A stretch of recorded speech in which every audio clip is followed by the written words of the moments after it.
mudah-mudahan ada kesempatan ke Jakarta, Mas. Ya Ya, Pak, ya ditunggu. sudah 10 tahun saya nggak ke sana. Iya, Sejak iya. selesai di UI dah.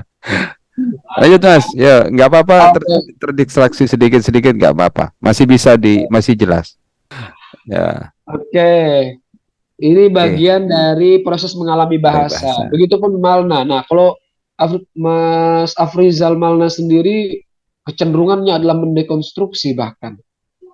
Jadi banyak yang mengatakan, oh, Malna dan Sutarji hanya berkilah saja menciptakan puisi-puisi itu karena dia tidak bisa menulis yang konvensional. Tidak. Justru mereka orang yang sudah khatam dengan gaya-gaya puisi konvensional. Kalau teman-teman lihat awal sekali misalnya ketika Afrizal Malna menulis arsitektur hujan di awal-awal misalnya masih kelihatan gaya-gaya lirisnya. Tidak apa ya, boleh saya katakan tidak tanda petik se apa setidak se apa untuk mencari ungkapan lebih tepat. Mungkin kalau teman-teman sudah baca Berlin Proposal misalnya atau sudah membaca Museum Penghancur Dokumennya Afrizal Malna atau yang terbaru Buka Pintu Kiri itu ya. Coba teman-teman baca dan rasakan. Ketika misalnya Malna menulis sajak grafis itu ya, hanya garis saja empat, satu, dua, tiga, empat. Lalu kita sih baca puisi ini apa? Kok nggak ada hurufnya? Atau misalnya Malna menulis puisi hanya ada foto dia saja lagi melet di Buka Pintu Kiri itu. Judulnya saya lupa apa, cuman isi puisinya itu saja. Atau di Museum Penghancur Dokumen, dia membuat kata-kata itu berputar-putar secara grafis gitu ya. Jadi bagaimana dia mengkombinasikan kata itu sendiri sudah tidak lagi dalam bentuk larik, tapi dalam bentuk yang sudah bisa divisualkan. Dan itu saya pikir menarik dan teman-teman mesti baca. Itu saya rekomendasikan nanti karya-karya Afrizal Malna agar teman-teman punya pembanding.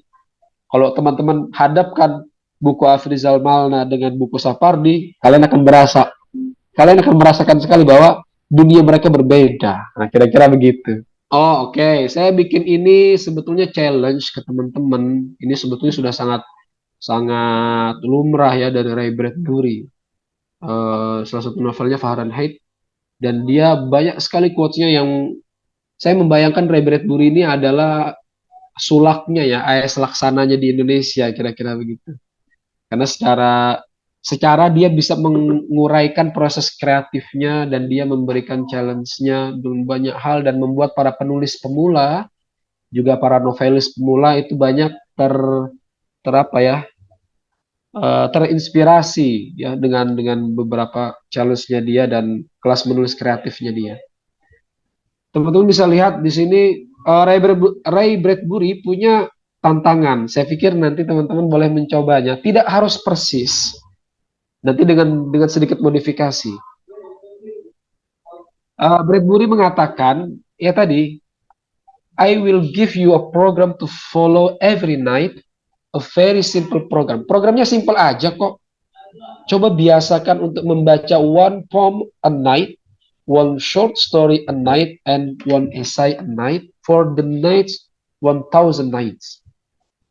Coba pilih satu puisi yang menurutmu bagus pada malam itu. Coba bayangkan puisi ini adalah seorang kekasih ya, baik terutama yang jomblo, teman-teman yang jomblo ya, daripada nggak jelas gitu misalnya malam. Bolehlah misalnya pilih dari satu buku puisi apa yang kamu suka. Tadi nanti saya akan rekomendasikan juga buku-bukunya. Lalu satu buku cerpen apa yang kamu suka. Lalu satu esai apa yang kamu suka. Minimal 3 itu pastikan ada di samping tempat tidurmu.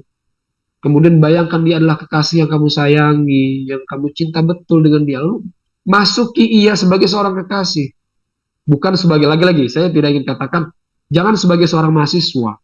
Karena penugasan, kalau udah tugas baru misalnya. Atau kalau kritik ke saya misalnya sebagai seorang guru atau pengajar, jangan. Tapi bagaimana teman-teman bisa menjadikan buku itu kekasih itu ya. Penting sekali. Lalu kamu baca, tidak untuk tujuan membaca cepat untuk mengetahui apa ceritanya, tapi kamu baca pelan-pelan. Wah itu indah sekali. Dan biasakan itu cukup dan lakukan selama 1000 hari. Ini ungkapan 1000 hari ini sebetulnya ya tidak harus 1000 hari. 1000 hari mungkin ya sekitar berapa tahun ya, 3 tahun lebih sedikit misalnya. Tidak sama persis begitu, tapi setidaknya setiap malam teman-teman lakukan. Karena membaca adalah hal yang tidak bisa ditawar, ya, sesibuk apapun. Makanya saya mendorong kawan-kawan untuk membaca puisi. Membaca bukan membaca tadi ya, bukan yang oh ku adalah enggak begitu, tapi membaca, menjadikan setiap puisi itu satu-satu dibaca. Memang ini agak hiperbolik ya, tapi memang betul itulah cara kita mencintai dan mengalami bahasa itu. Itu paling terpenting. Karena selama kita, misalnya kalau kita sebagai akademisi, ini mungkin kita sebagai akademisi tentu kita menjumpai teks itu untuk tujuan pragmatik. Kita ingin tahu informasi kan, kita bisa nanti boleh dibantah tentu saja. Ini menurut saya ya. Kita menjumpai teks itu kan sangat pragmatis. Ingin tahu informasi, wawasan, hal apa sih kira-kira di situ tujuannya apa. Itu. Maka penting untuk menciptakan laci baru. Saya katakan laci baru dalam kepala kita ya. Maka penting untuk menciptakan laci baru di dalam kita bahwa kita menjumpai teks bukan karena kita ingin benar-benar mengetahui apa, tapi karena kita ya tadi mencintai dan ingin mengalami secara langsung bagaimana bahasa itu berjalan.